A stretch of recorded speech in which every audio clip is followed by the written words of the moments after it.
Everybody's got a price for the $1 Million Man. Who's that kid? Nick. He looks like Beaker from Muppets. The one on FS1, Nick Wright. Yep. Yeah. I got something. That's amazing. I did not even. I love that. If I get 5 women and they're all in the same room with me, we're going at it at 110%.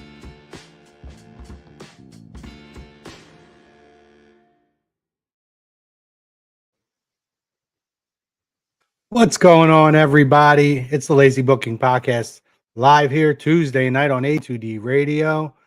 Niche night. Hockey guys coming at you later with Flyers Talk A2D.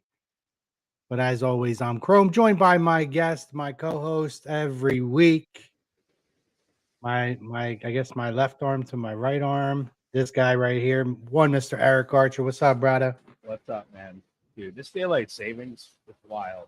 1 hour can make such a world of difference.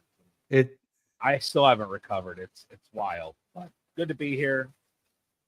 We're 5 and change weeks away from WrestleMania, and we got a lot to talk about already.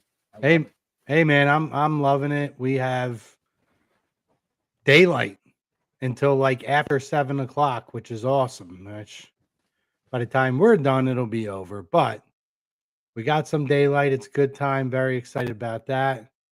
But hey, listen, we got wrestling to talk about. We got a new WWE Undisputed Champion, and we're going to dive into that momentarily. I think Eric's going to try to fix a technical difficulty here. While he does that, I'm going to get us going. We're brought to you by our doctor, Dr. Paul Vidal at Specialized Physical Therapy. You can find him in Burlington and Cherry Hill, New Jersey. You can find him on the web. SpecializedPhysicalTherapy.com. No appointment necessary. Any aches, pains, anything brand new, anything long lasting, any kind of physical ailments, contact the doctor's award-winning team. They'll give you a little peek-see. They'll give you a little analysis, and they'll get you feeling back to your physical peak. SpecializedPhysicalTherapy.com. So we're here. We got WrestleMania to talk about, guys. We got announcements for 2 things this week we'll be doing on our own road to WrestleMania. So we look forward to doing that. And in the meantime, let's dive into our opening topic as Eric works out his issue there. Our opening topic this evening regarding the WWE Undisputed Title change. We have Cody Rhodes versus Randy Orton is official as Cody Rhodes has defeated Drew McIntyre and will now challenge Randy Orton for the WWE title. Let's see how we're doing here with Eric. Dude. You doing all right now? You got me? Technology sucks, man. You got me, man? I got you. You got me. I got you. Good. Okay. So diving in here, I was just teeing it up. Our opening topic brought to us by SpecializedPhysicalTherapy.com. With his defeat of Drew McIntyre on SmackDown to become the 3rd time WWE Undisputed Champion, Cody Rhodes will face Randy Orton. And we ask you guys if you agree or disagree with the statement that Cody Rhodes versus Randy Orton one-on-one for the Undisputed title was the best decision by WWE for a WrestleMania main event. Agree, disagree, wherever you're at, X, Facebook, YouTube, please give us a like, give us a subscribe, share if it's an option, and most importantly, join our conversation. We want to hear what you guys think about this, as well as any of these topics that you see slowly scrolling across your bottom screen here. We're going to talk about a few things, including Finn Balor and the Judgment Day. We're going to talk about the CM Punk Usos confrontation on Monday Night Raw and a couple other news and notes from this past week. But Eric, kick us off, buddy. Agree or disagree that this was the best decision by WWE for a WrestleMania main event? So if you tuned in last week, which you better have, I was not in favor of going with this match. I thought it was unfair to Drew and to Jacob because it kind of went against the grain of the story that they were telling between the three of them with Cody, the two of them with Cody. I'm sorry, and I think I've changed my mind a little bit, and I see that there's a lot of people that are not in favor of this. There are about 200,000 dislikes on YouTube. If you go on there, there's about 200,000 dislikes for Cody Rhodes reclaiming the title. And I get the Cody fatigue because I'm kind of feeling it a little bit myself. However, the match that we're going to see at WrestleMania is the best match combination that you were going to get at the four parties, right? And I think you're going to get Drew versus Jacob along with it. But Cody versus Randy, yes, we talked about last week. We've seen this match recently, back in June at King of the Ring. But I think this is a little different. One, of course, the championship's on the line, and he's going for number 15. And I just think that with that being at stake, and there's about 5 weeks of build, which King of the Ring, you didn't get any build, right? So you knew those two were friends and former rivals and partners and such, but now you've got several weeks to really build this, and I think we're going to see some of that start this Friday on SmackDown. But I think this is the right move in that you're going to get the match that we've really been waiting for since Cody returned. And I think you're going to see a lot of the past history, and I think we're going to see that side of Randy that we saw not even that long ago. Like, if you go back to 2020, which is hard to because of the pandemic, but that Randy Orton, if we get any little bit of that version of Randy Orton where he's just vicious and not caring about anybody and going absolutely bonkers on people, punting people in the skull. I don't know if we get that, but I want to see an edge to Randy Orton like in the past. I think him going for the championship, he's going to be a little more aggressive, so hopefully we get that from him, and I'm really looking for it. So I do agree to the poll, even though I wasn't predicting it, but I'm happy that we're getting it. That's what I got. Awesome. I was trying to work on your mic there, buddy. We had some audio issues. I'm not going to lie to you. Sound like you're in the shower. So I don't know if you want to take a quick peek. See at that. I'm going to go into my response here. I think this is the best decision. I stand by what I said last week. I still think that CM Punk and Roman Reigns is the most compelling option in terms of a WrestleMania main event. Lots of comments in already, guys. And thank you for sticking with us with the audio issues. We're trying to work through. That's why we were 10 minutes late. We were trying to figure some stuff out. Some technical issues, but regardless, I thought last week that this was the direction they were going to go. I thought the idea of having a triple threat or a fatal four-way was absolutely out of the question. I did not like that idea at all. I just felt like we were making too much out of a situation with a title that historically is not typically one that is, thrown into a cluster, which is what I felt like we were getting if you were going to include all these different people, Jacob Fatu, Sami Zayn, this and that. I just was not all about that. So, hey, buddy. We're good now. Okay, we got you. That works. Yeah. To me, this was the way to go. We talked about it last week. We had actually quite a little bit of a deep discussion on it. I really felt like if you're going with Cody and Randy in the same match, it had to be a one-on-one. You had to focus on those guys. I like that we're doing this. I still think Roman and Punk is the bigger program. But this is absolutely a WrestleMania worthy main event, particularly when you see what kind of seemed to be penciled in for Mania this year. You know, even when you look at Punk and Roman and you think like if Seth doesn't get injured, are we getting that CM Punk Seth Rollins WrestleMania match that it seemed like we were heading towards? Clearly not. And Seth seemingly is going to be back for Mania, and they're not pivoting from it. And I like that we're not doing that. Let's keep with the stories with the guys that have been there. There's plenty of meat on the bone for Seth. But in terms of this match, the story writes itself. This is the mentor versus the mentee, the teacher versus the student. And this is Randy going for 15. And they're really driving that home. And particularly at a time where we're seeing a lot of the legends retire.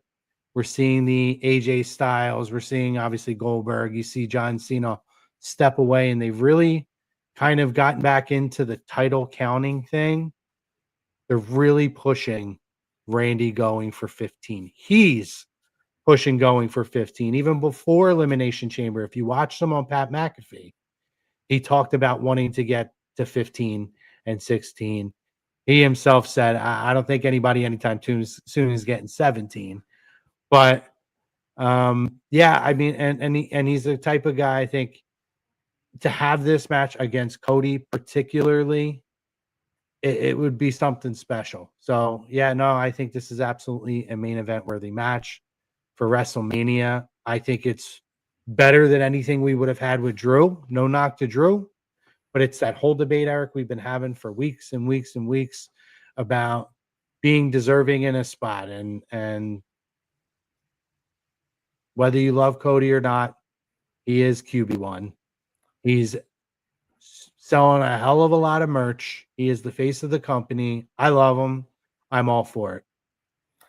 Yeah. So back to Drew, right? So not sure how many people are aware of this little tidbit, but Drew McIntyre is leaving after WrestleMania. He's going to film a movie. I think he's going to film Highlander. So with people knowing that and not sure, like those of us that are tuned into the product like we are, we see this information. If they went with Drew versus Cody at WrestleMania, extremely predictable who's winning that match, right?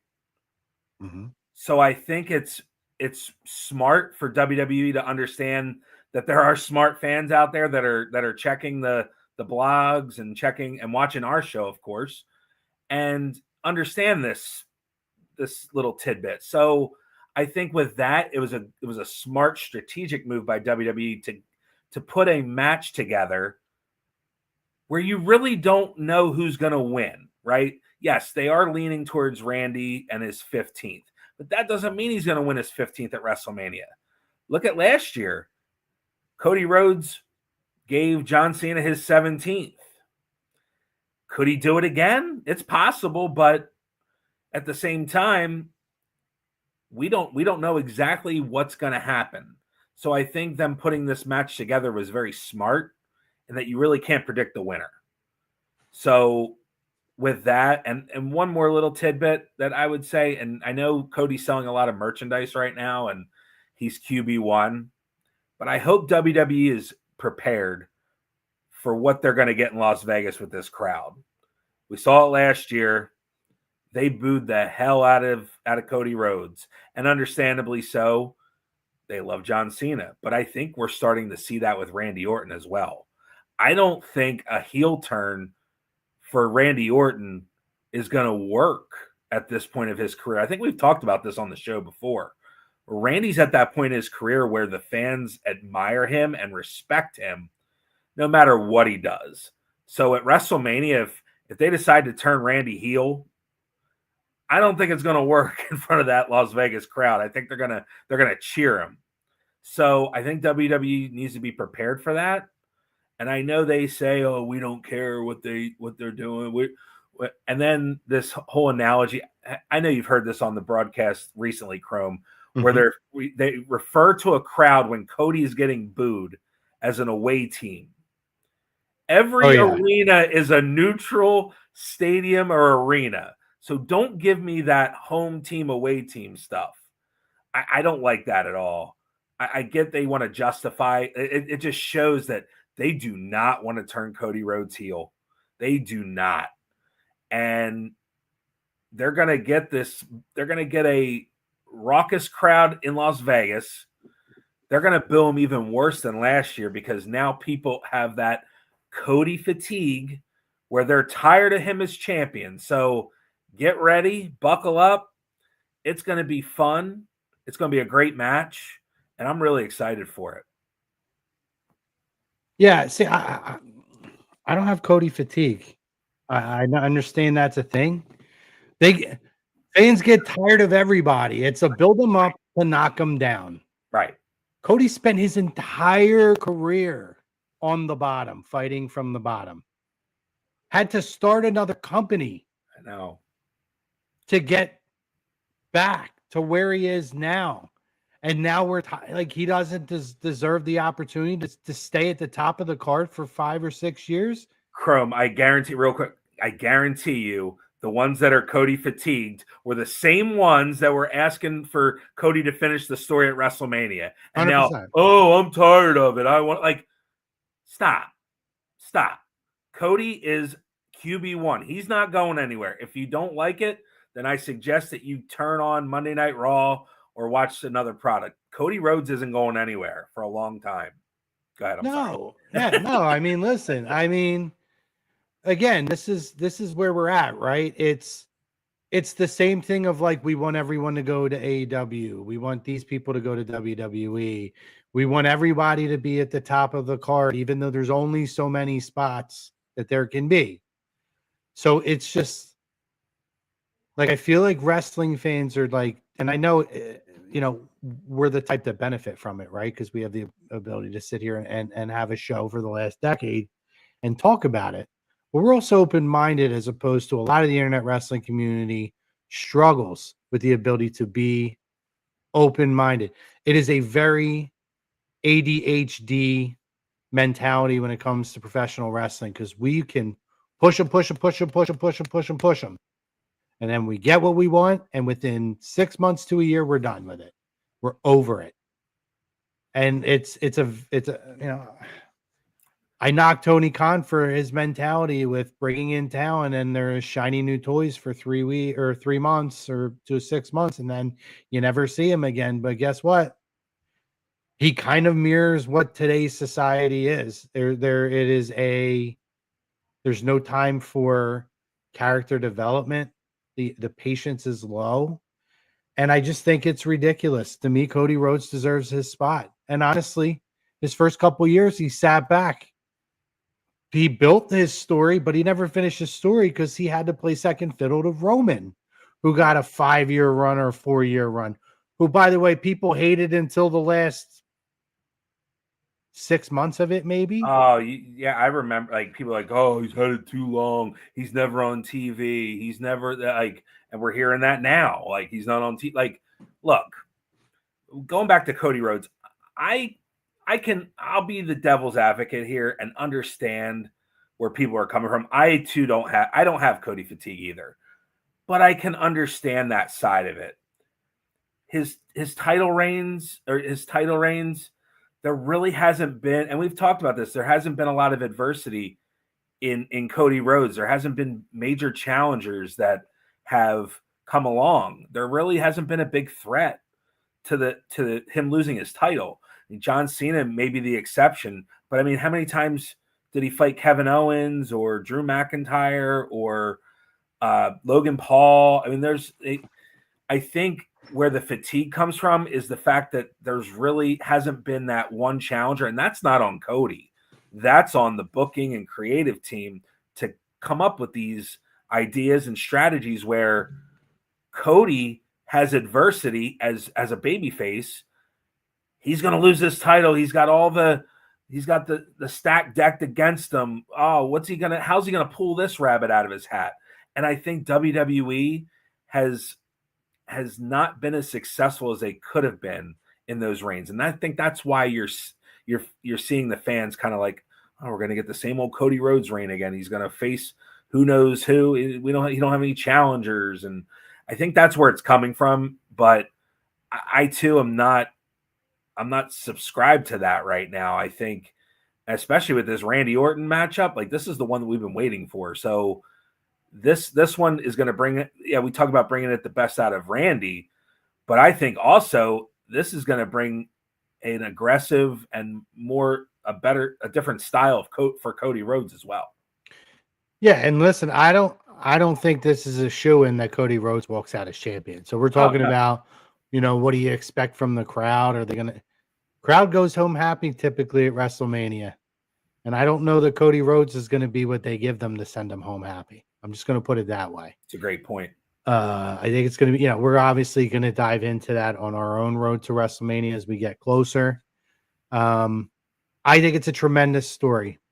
It's a story that has real legitimate backstory for years and years, that in the next 5 weeks they're going to be able to call back on, bring back out some of the reminders of some certain things, touch on some real emotions that they've felt over the years. I think it's going to be really, really great. We got a lot of comments. Let me drop some in here. Dynasty, what's up, my brother? He says, let's go. Rick Woolen, right before A2D Wrestling. Always. So I don't know if even Eric knows this, but Maddie could vouch for this. And maybe Maddie did mention this on the 10 year, and I'm not sure. We always seem to get wrestling, or we always seem to get like Eagles breaking news or Phillies make a trade breaking news during the wrestling show. always happen on this show.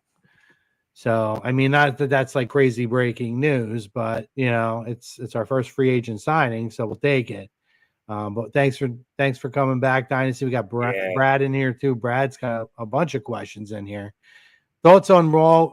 Keep with us, Brad, which I know you will. We'll dive a little more deeper into it. Yeah, Dynasty said you sounded like you were in the shower earlier. Yeah, Brad, that's what we want. Brock versus Oba. Asks about our thoughts on the Judgment Day betrayal of Finn, and I think Finn needs a huge babyface push. We're going to talk about that one shortly, Brad. Stick with us. Greg says, my dudes, what's up? We're going to talk about this one too. Brad's just coming in firing. All these things are on the docket, buddy. This gorgeous vixen pops in. She says, have a great show, guys. That's the fiance. Let's see. We got Greg. He agrees to the poll. I do want to get into this one now, Eric. I'm a fan. I am a big time fan. Oh, we got Eric. He's frozen. Eric's going to try to get himself fixed. I'll get into this one with you, though, Brad. So, the first introduction I thought was goofy. I could have did without the dancing, all of that. But I do think, and me and Eric started to discuss it last week, and I just think it's kind of been reinforced that WWE has done a great job to start a character development for him that introduces him properly.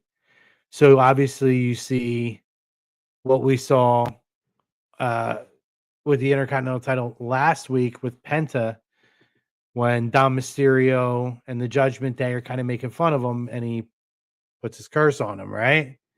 Dom drops the title. So now we come back in here and we're starting to see other things that are happening, right? I thought the interaction on SmackDown this week was really, really good. Having him, well, obviously, let's go to Raw, right? We had the original Grande Americano, which Chad Gable, and obviously, he asks him, I guess for like, what was like a friendship or a mentorship, and then he curses him. And next thing you know, we get the ripoff El Grande Americano. So I just think the execution's good. And then we had SmackDown. I thought was beautiful. Talks about Miz. He comes in with his demands. It's like a wet piece of paper. Asks about Hall of Fame and this and that. And then he says, he asks for a mentor. And then he gives him Miz. Tie off kind of two different personalities, two storylines. And then he says to Miz, if you don't help me, you're cursed. I just think it's been really, really good. And I did today actually take the time to, and this was still when he was in AEW, but I did go back to the Chris Van Vliet interview with Danhausen from sometime within the last year with Mask Off, and he talks about the character. And I gained a lot of respect for him. So at this point, I'm a fan of Danhausen. It's everything I want from the Danhausen character. You know, he's not a guy I think that the most valuable thing to him is to be in the main event picture, right? Especially when you hear him talk to CVV. I think for him being in the role, like we talked about last week, R-Truth, Santino, where he can, to him, a value is, am I entertaining people? Am I making them smile? And I think he's going to hit a home run on this. I think he's going to hit it out of the park. So I'm very happy with Danhausen up until this point. We'll see how that continues to go as we move along. But yeah, so far, thumbs up for me. Let's see. Let's dive into our next topic here.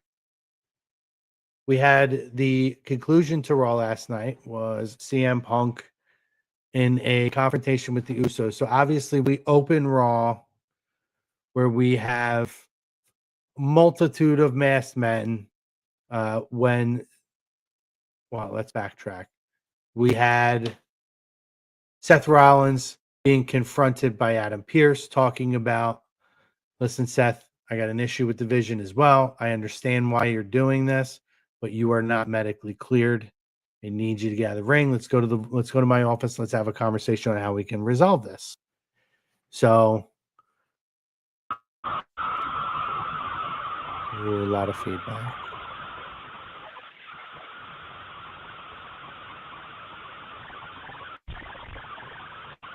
Got a lot of feedback again, buddy.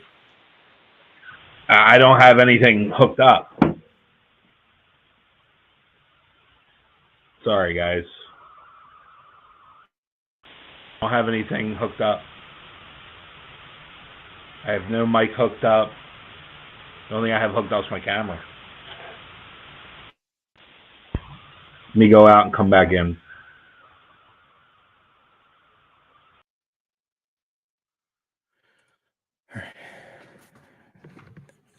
So anyway, so we get back in and we have Seth, basically the vision comes out, they go to confront him, and there's all kinds of masked men coming out of the woodwork, and they do a shuffle, and then they end up getting their hands on Seth, I believe, and then you have the Usos that come out to assist.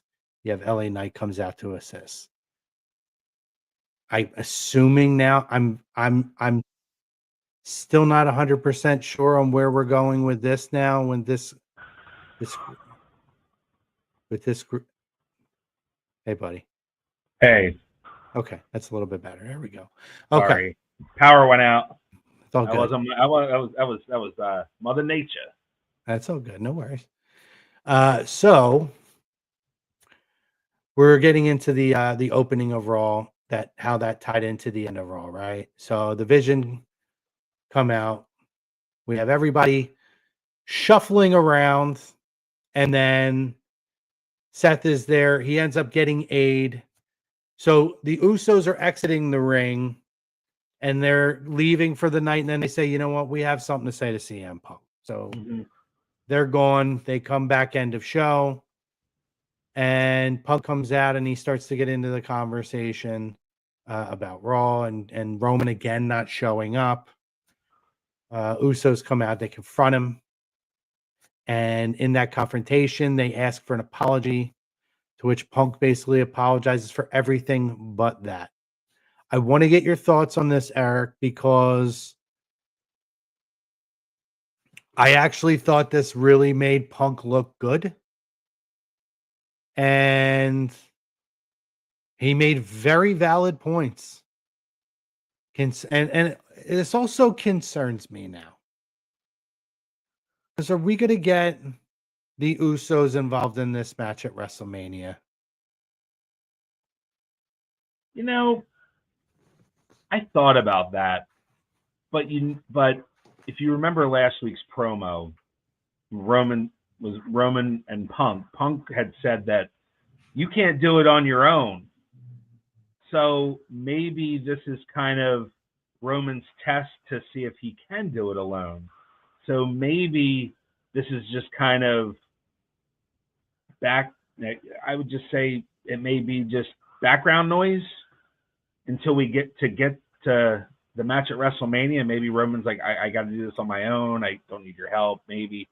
But next week he's back, so may get a little more clarity on where Roman stands. But I would say this, like, I don't think last week, now in hindsight, Roman just walking away made him look good at all, especially the way the Usos reacted.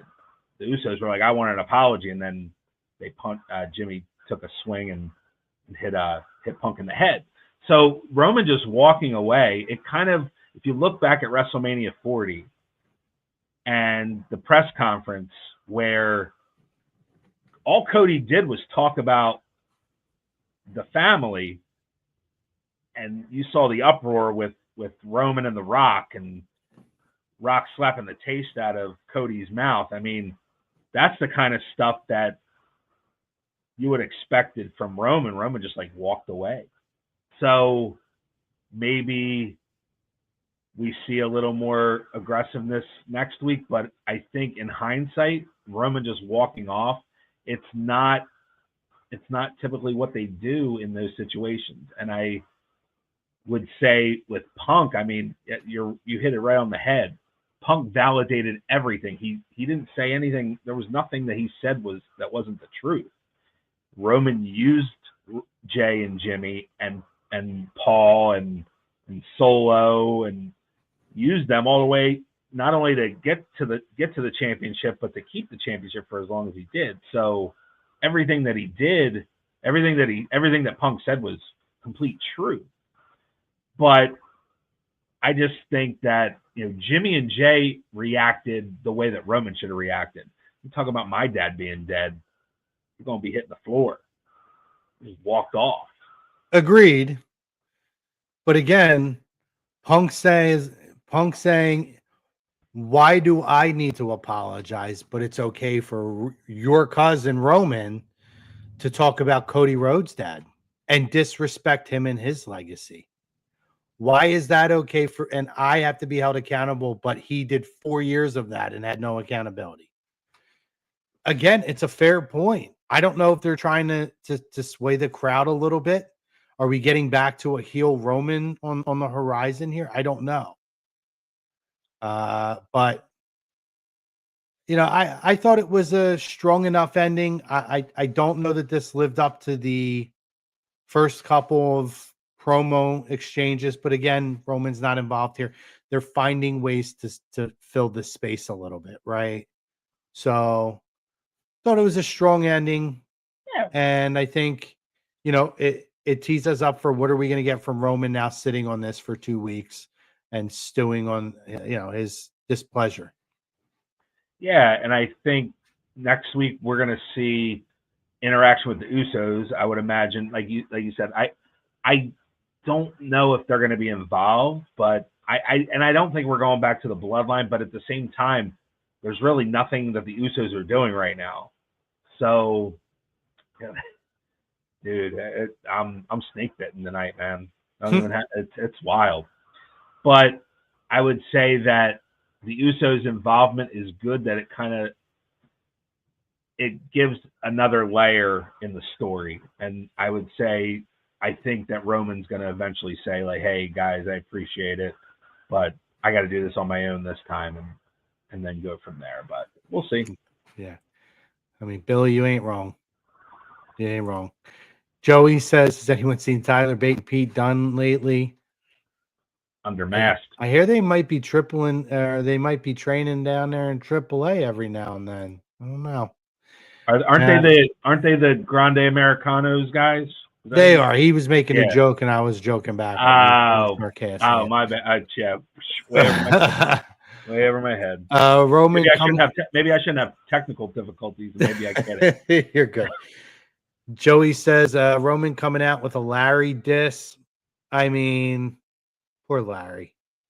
Yeah, they've done that though already with him, right? With Drew did that already, right? Yeah, we would kind of be going down the rabbit hole again with her. Yeah. We'd be jumping backwards on that one. Talking about dogs and wives and stuff like we've kind of been down that road already, but I mean Roman would be justified, I guess, and it would probably get a rise out of Phil. Yeah. Or I see now I'm laughing because again I watched the Danhausen conversation earlier and he calls him Pepsi Phil. Yeah. Phil, which I hope we get in WWE.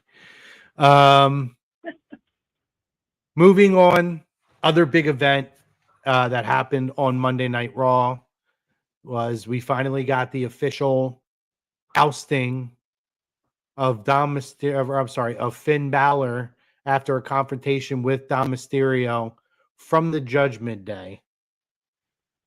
I hated this, by the way. I don't know how you felt about it. Maybe I'll let you go first. But I hated this. I didn't hate that it happened. I hated the execution. I hate the idea that the Judgment Day is still a thing. Eric, give me your thoughts before I dive into this. You know, there's no original members now. Now that Finn wasn't even an original member, he was added in after. So and you kind of know how I feel about this whole story, how it's been playing out. I think they overcomplicated it. I think they dragged it on too long, and I think there could have been higher stakes. And I talked about this a few weeks ago. You could have utilized the Intercontinental title as a tool to get to this match and have some stakes involved. Now it's kind of just going to be probably a one-on-one match with Finn and Dom at WrestleMania. But I think having higher stakes, like that Intercontinental title, and I'm glad that Penta has it.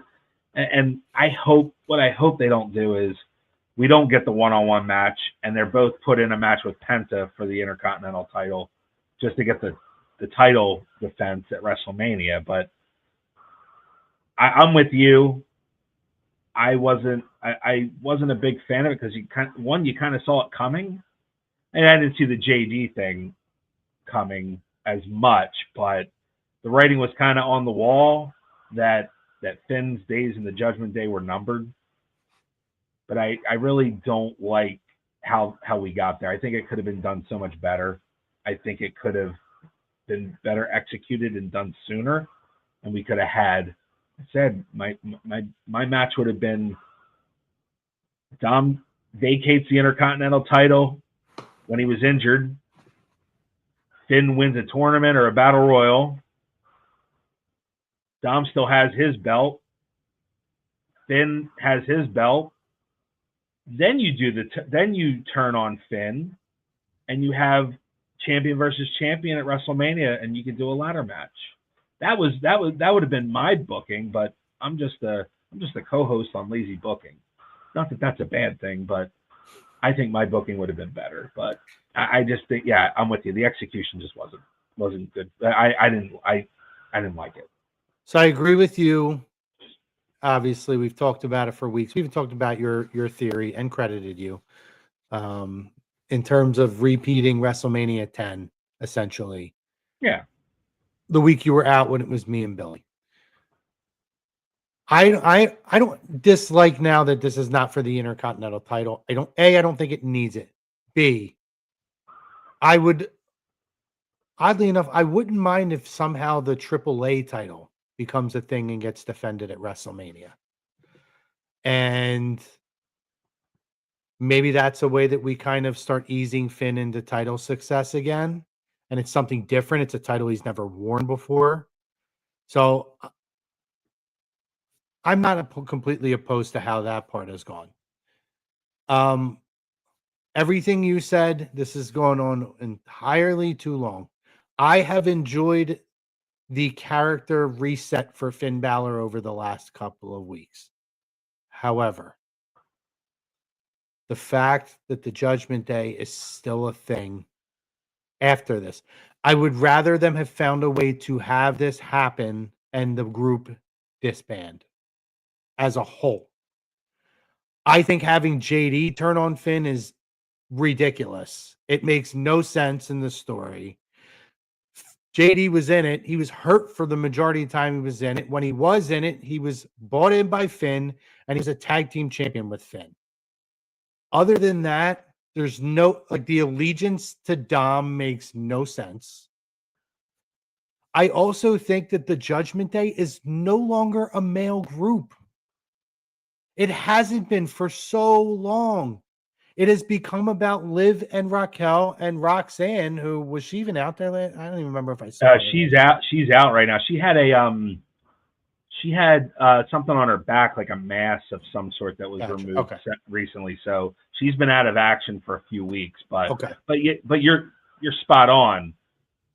Those three. It's a women's faction now. Yeah, and I think the only reason they did the turn is to keep Judgment Day together, which it's kind of that group. And we've been down this road with Judgment Day before, where it's like we need to get rid of this group. It's just as many of the different parts of Judgment Day, different entities of Judgment Day have been. It's that thing that just continues to hang on. And I think it's time to take old Yeller out to the backyard and put a bullet in it. I think it's over. I think this needs to stop. But it seems like it's not going that way. Like, to me, this doesn't benefit JD. No. Like, I feel like there's a way to do this where the group disbands. I felt like, that debate we had around JD and that interaction with John Cena and how did that benefit him? Not the quality of matches he was having at that time. I felt like there was a momentum there. You just turned him into a lackey, a moron for Dom. And, like, at the end of the day, Dom will be fine. Finn will be fine. The girls will be fine.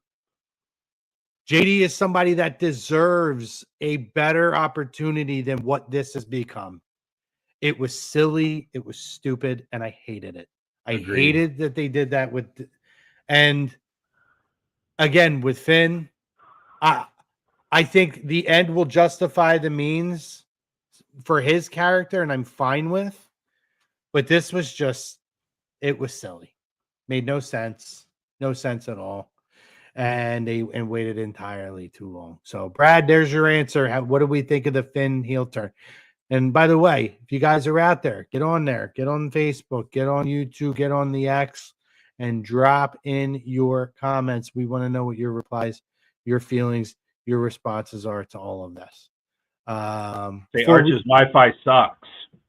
Yeah, I mean, we did. Arch, facts tonight.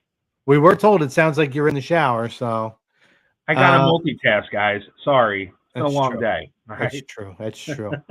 A couple other news and notes from Raw. Obviously, we have our gauntlet match for the number one contender for the Intercontinental title. Bayley wins this. She's going to get to take on AJ, which I feel like is kind of a dream match for her. Don't like that this is not going to be a WrestleMania match. Wasting this on television. I think this is a way to get this match in because I have a feeling that Bayley's going to miss another WrestleMania at this point. I mean, there has been talk online. Some of the bigger wrestling outlets like Fightful and Wrestling Observer, and take it with a grain of salt. But it sounds like they're planning on possibly up to 6 women's matches between the 2 nights of WrestleMania. So, I mean, you could get Bayley and Lyra in a tag like gauntlet match, or if you want to get all the women in, maybe they bring the Battle Royal back. I don't know, but this is good. This is going to be a fatal 4-way women's tag team title match. It's going to be them two. It's going to be Lash and Nia, obviously. You're going to probably get Julia and Kiana. And you're going to get Charlotte and Alexa.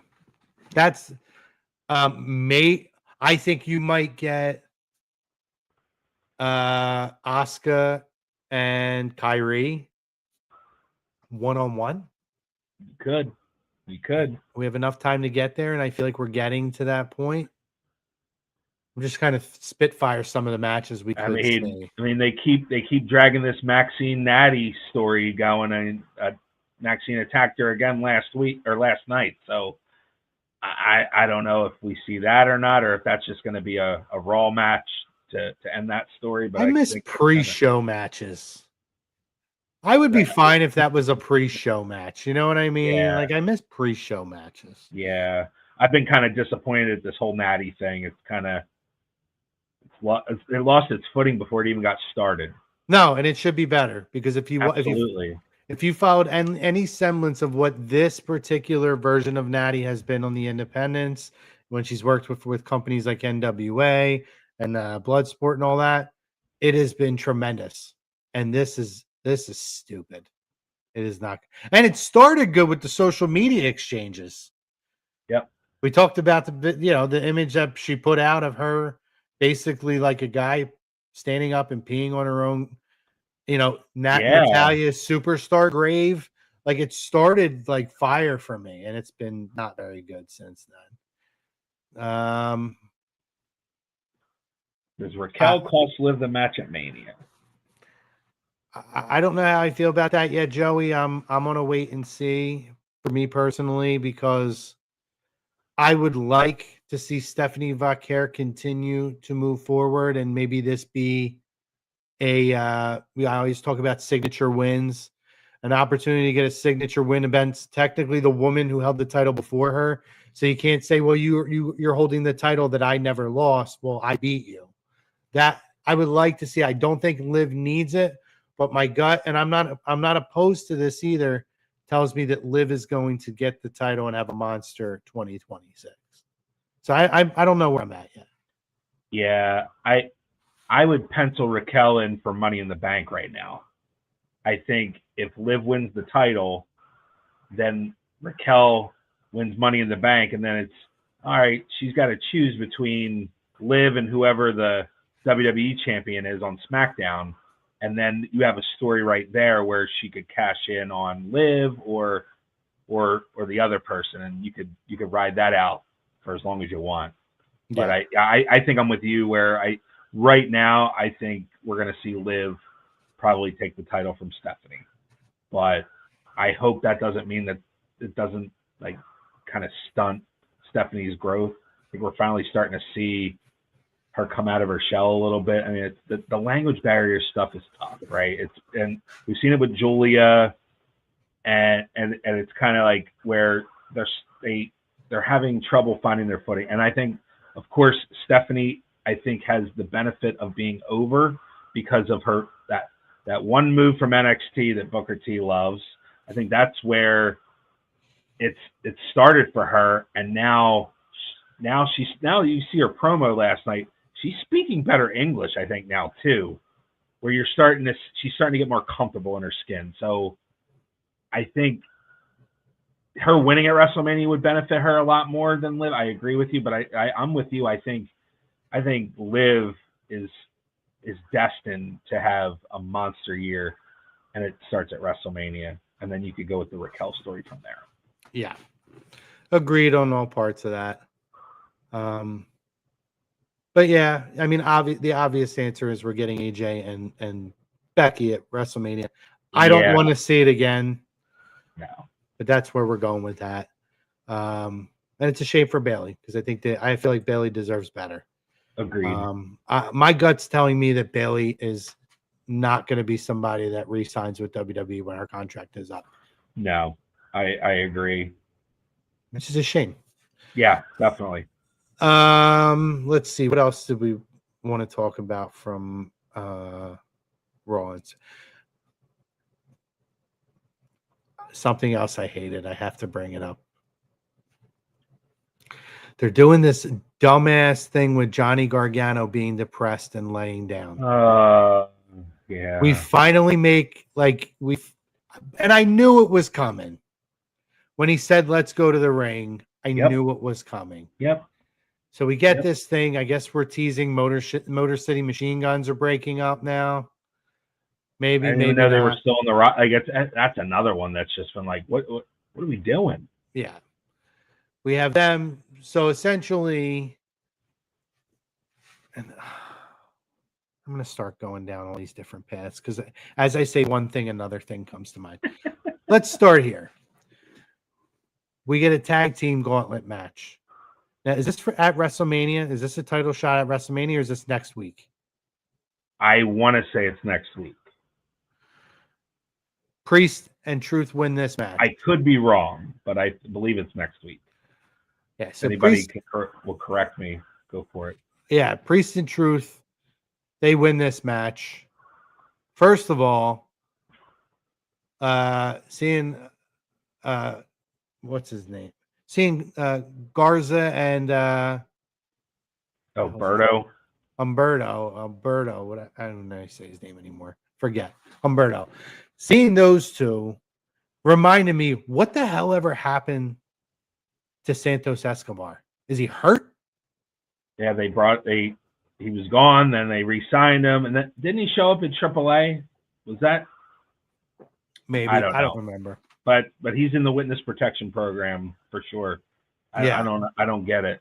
I don't know. So there's one thing, right? So then they have the whole there's a pinfall with the Motor City Machine Guns in the opening. Shelley clearly put Saban's leg on the rope. Right in front of the referee's face, by the way. Yeah. And he ignores it. He's like, oh, match is over. Like, how many times do we see it where the ref doesn't see it, but then after he counts and he turns around and stands there, if the leg's on the rope, he's like, oh, you know what? No, never mind. He had his leg on the rope. This was so dumb. Yeah. It was so dumb. Bad. Pretty bad. And now clearly we're teasing. Clearly it's a stopgap to Mania for the tag titles. I think we're probably gonna get Wyatt's and MFTs again. That's what I would imagine is probably the talk about a storyline going on too long. The lantern thing. Yeah. So then we move on. So fast forward, we know who wins. So we end up seeing Shelley in the backstage, and he's checking on Johnny, and he's like, listen, dude, I know what the past is between us, but you need to get up off your ass, basically, and remember who you are. Saban gets pissed at him. He's like, you didn't even help me. You're too busy worrying about Johnny. He's like, I did help you. It's on video. So how stupid do you look? You know what I mean? How dumb are we making Saban look now? Oh man, yeah, not the best moment of SmackDown. No, sure. So we have that, but this really upset me, and I am, you know how much I love Oba and what they're doing with Oba right now.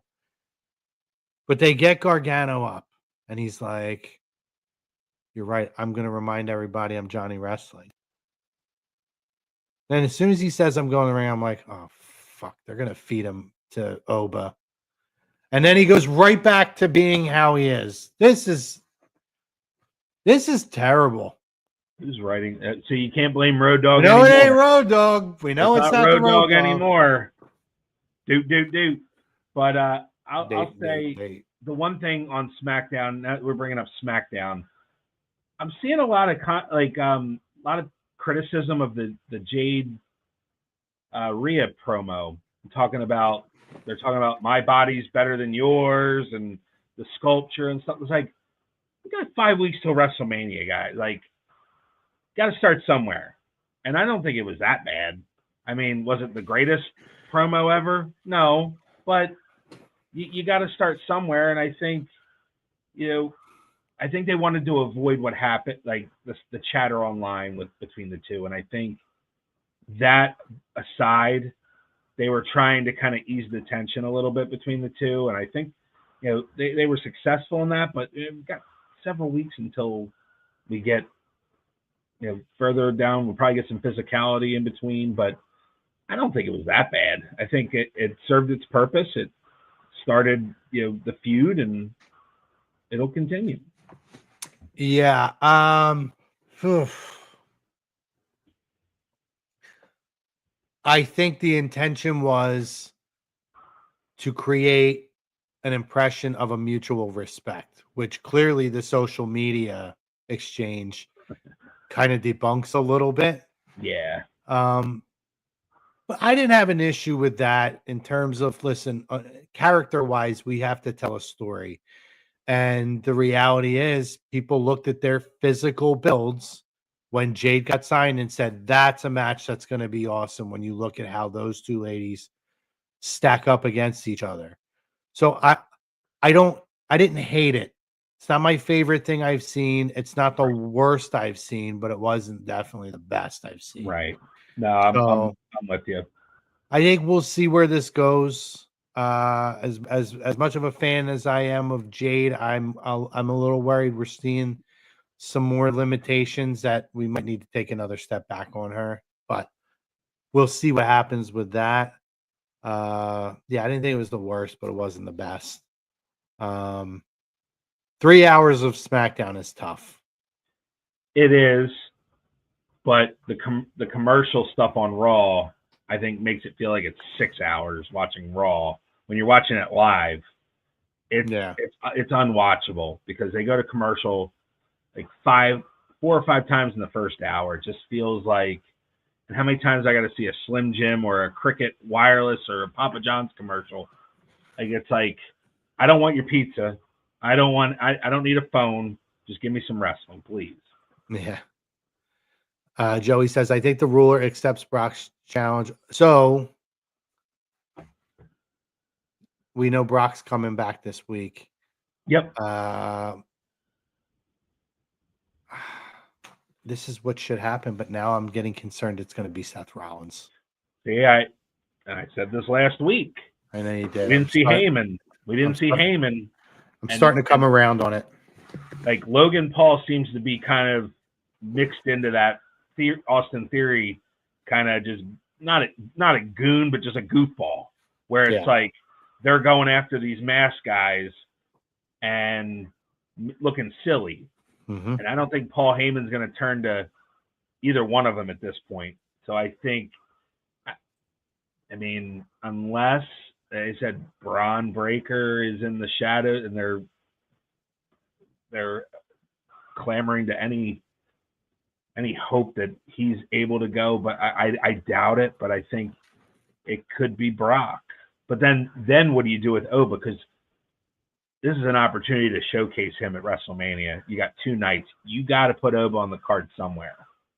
You've got to make him look strong. Well, you can't even do like the typical Miz, throw the Miz out there, give him a moment to just destroy, because you just did it. You already did it. You did the Rusev thing already. You did the Johnny Gargano thing.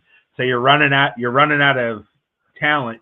You did Kit Wilson already. So it's like, who else are they going to get out of there? Maybe a Priest. Maybe it's not going to be a Drew McIntyre. He's going to end up being against Jacob. Yeah. Maybe a Priest. Maybe that's your Logan Paul match. No, I don't think so. I'm just trying to. For sure, yeah. I'm just like, I don't think there's no way to get to. Yeah. There's no way to get to Logan Paul.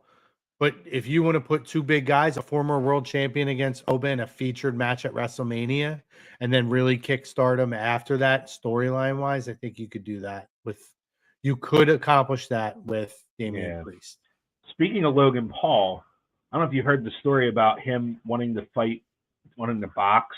Yeah. And he posts online that WWE told him, "No, sir, you cannot do this. You cannot." He wanted to box like NFL players or something like that. Yeah, they told him. No. What do you think about that? I think WWE's in the right. Like, that's you signed a deal, you get hurt.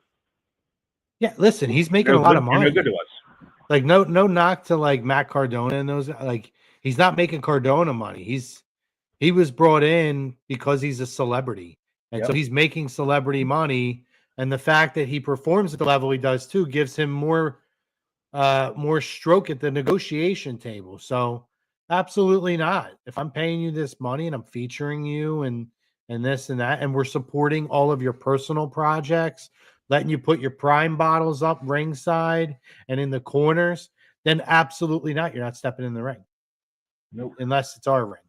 100%. I think right. Unless you're bringing one of those NFL players to WrestleMania, and we're making TKO's making some dollars on that.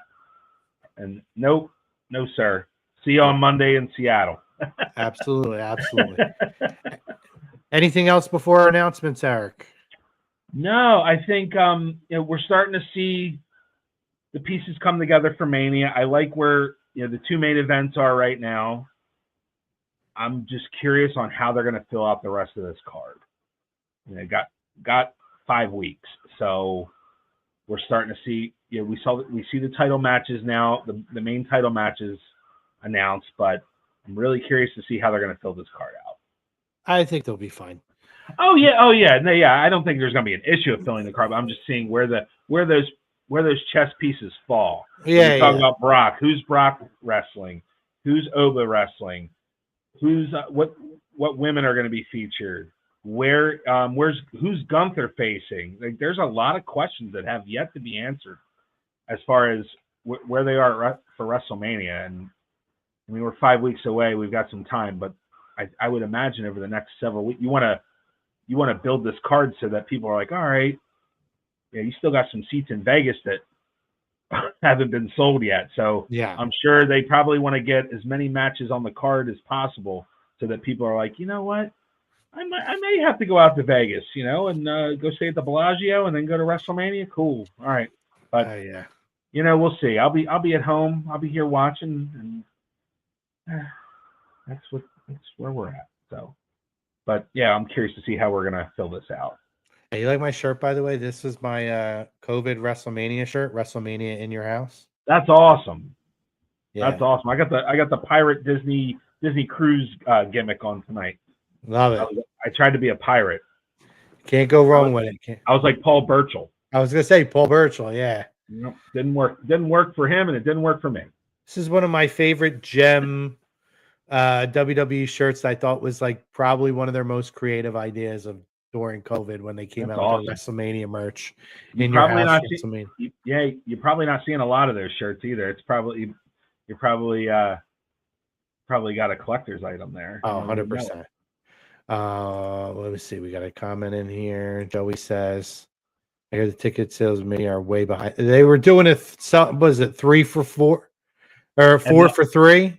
They were selling every 3 you buy, you get a 4th. Yeah. So you buy 3, you get somewhat free or whatever. So I saw an ad last night I don't know if you caught the Morgan & Morgan ad where they're going to give away tickets to WrestleMania. And they're just trying everything to get these tickets, fill that house for both nights. Yeah. And Joey, yes. Don't quote me on this, but they're considerably down from last year. And there's a bunch of factors, right? They're in the same venue as they were last year. It's Vegas. Vegas right now, across the board, is not doing well. And it's around springtime. That's where the draw for Mania was last year. It was Easter weekend last year. So they got, I don't know if they even sold out all of last year, but this year they are really, they're struggling for both nights. And I think that's why they kind of pivoted to this Randy Orton Cody Rhodes match versus what I had read that the original plan was Drew McIntyre and Cody in Hell in a Cell. I don't know if that's true or not, but I think Randy Orton and Cody Rhodes is a bigger draw. Not, again, no disrespect to Drew, but I think Randy Cody is the higher marquee matchup. So that, and I think the ticket prices, a lot of people are looking at these ticket prices like, I'm not paying that because it's just not worth it. So I think you're seeing that too. You're seeing the squeeze of the prices as well as a factor too. Listen, I mean, I'm not expecting $25 seats like they used to guarantee back when WrestleMania 9 was around, right? There has to be a $25 seat in the house. That was one of Vince's things back in the day. However, I've been to 7 WrestleManias, I believe, right? Let me see. 29, 31, 33, 34, 35, 37, 40. Yeah, I went to 7 WrestleManias. And in that 7, like when I went to WrestleMania 31, I paid right around $4,000 to go to Mania. It was actually a little less, I think, than 4,000. I have to go to Mania, NXT, 2 days of access, Hall of Fame, hotel stay. All of this stuff that I paid was probably more along between $2,000 and $3,000. Nick could vouch for that. But to sit in the worst seats, and maybe they've adjusted prices since then, it was like $900 to sit in like the worst seat in the house in Vegas. And it is at a time where the economy is hurting in a city that is as expensive as it gets. It's not a family destination. I think they got away with it last year.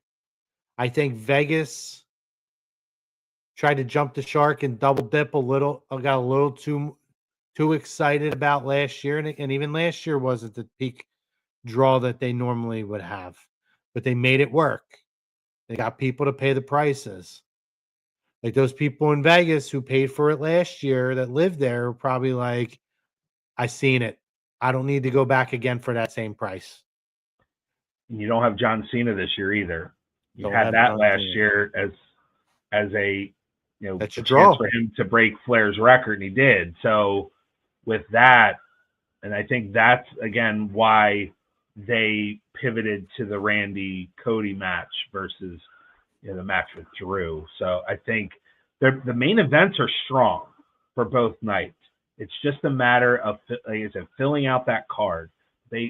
I'm surprised they haven't gone quicker with the matches, because I'm sure they want to sell as many seats as possible. There's probably people waiting last minute to see what other matches are going to be. So we'll see. But yeah, let's see how it goes. Hopefully they can sell a few more. Yeah, for sure. Lots of great comments. Appreciate you guys. A couple of quick announcements for all you guys out there. Make sure you guys are liking, subscribing, following, set your alerts, because we got some good stuff coming up here. Our road to WrestleMania, where we're going to be teeing up some really cool stuff for you guys, is officially underway. Don, what's up, brother? Don. We love you, brother. Glad you're able to pop in with us. First and foremost,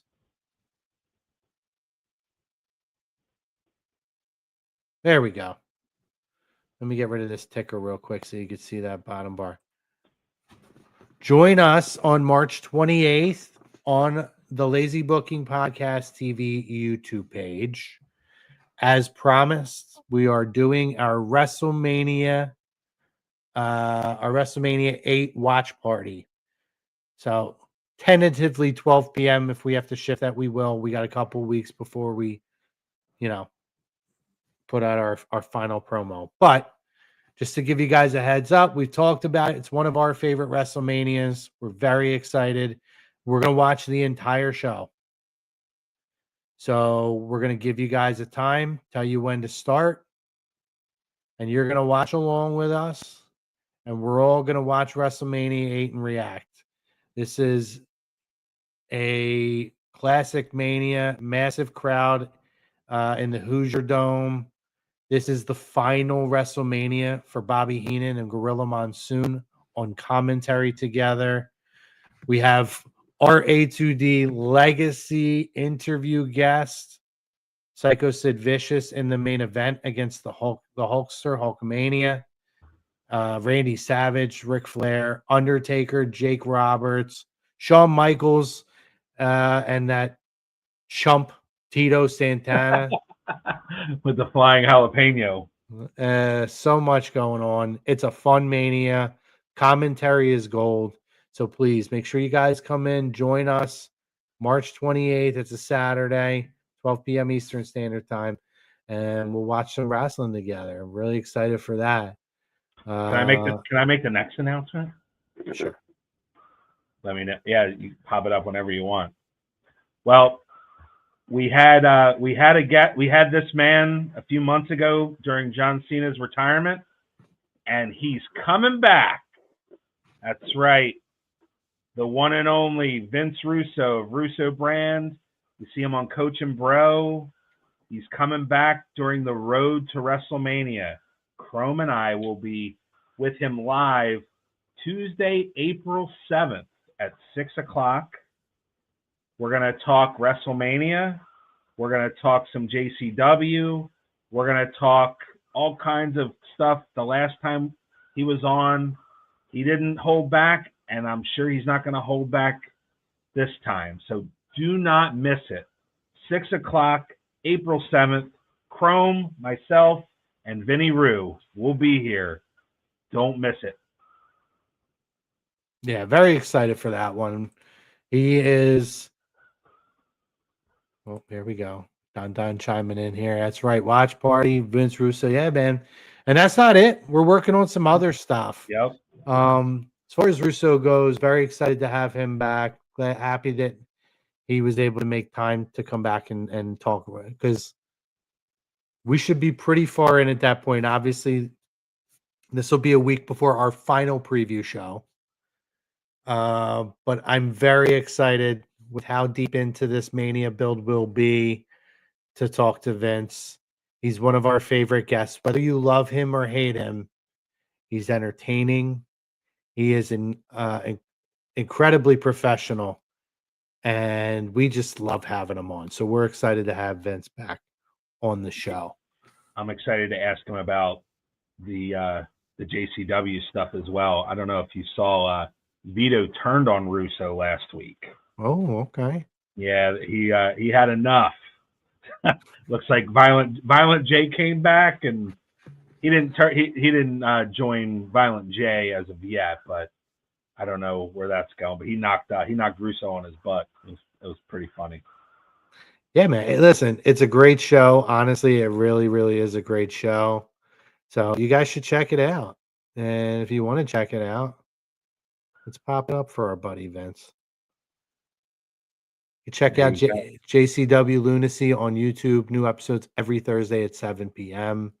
Make sure you guys check them out. Also, if you want to check out Vince, the brand at patreon.com /Russo TWC. First week free plans start at $3. Obviously we know Coach and Bro. He's all over the place. We're excited to have him back. And obviously make sure you guys come back. Tune into A2D Radio for more WrestleMania coverage.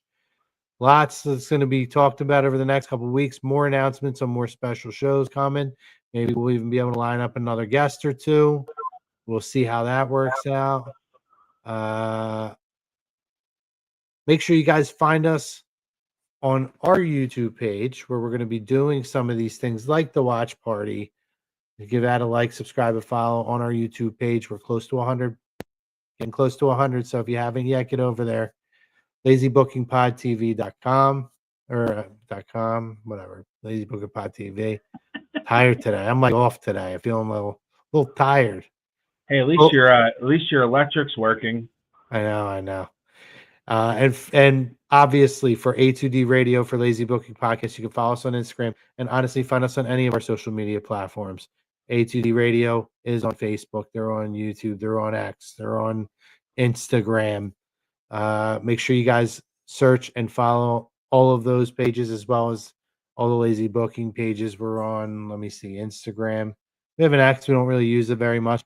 We have our Instagram. We have our Facebook. We have our YouTube pages. So, here we go.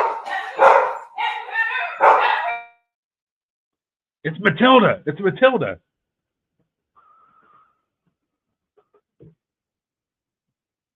Lemon pepper stepping. Joey says, "Oh yeah, where's he going to be on that card?" Yeah, I think they're going to do him and Carmelo at WrestleMania. That's what maybe. Yeah, and I'm cool with that. But yeah, lots of good stuff coming up, guys. Make sure you guys come back, check us out. And obviously, while you're at it too, please check out our doctor, Dr. Paul Vidal at Specialized Physical Therapy. Make sure you guys come back later. Top of the hour, the 9 o'clock hour, you'll have Flyers Talk A2D. And by the way, for all you parents out there who have kids who do traveling, baseball or softball, new show that showed up on A2D, where it's Tom, a couple different rotating guests. They discuss basically the life of traveling sports, whether it's coaching, parents, kids. It's a really cool show, different from what we normally do. We're not talking, it's not just about talking Eagles and Phillies and Sixers and Flyers or NFL or whatever it is, wrestling. This is something that even if you're not a sports fan, but you're a sports parent, you should check the show out. It's really, really cool. I just want to make sure I get the name right before I say. Yeah, I caught a little bit of it last night. It popped up on my Facebook.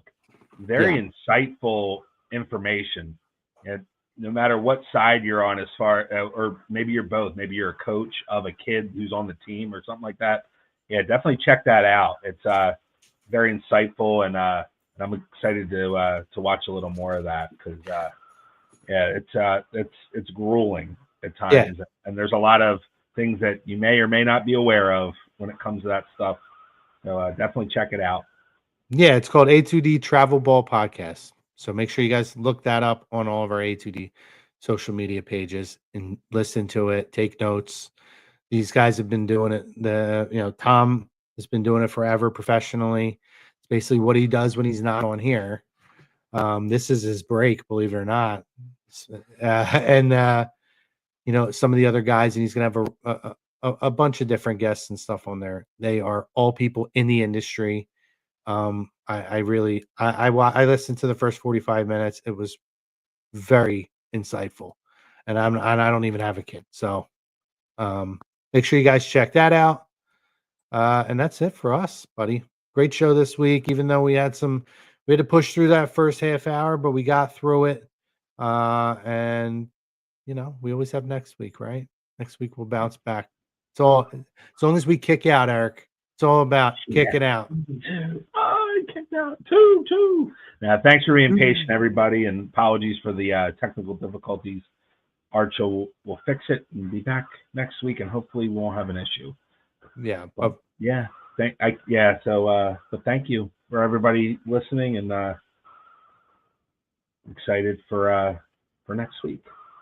Yeah, for myself, for Eric, Tom Arno, and everybody here at A2D Radio, everybody at Lazy Book Podcast, we appreciate you guys. We love you guys. And for yourselves, go out there, as Andy always says, tell someone you love them. We're out. See ya.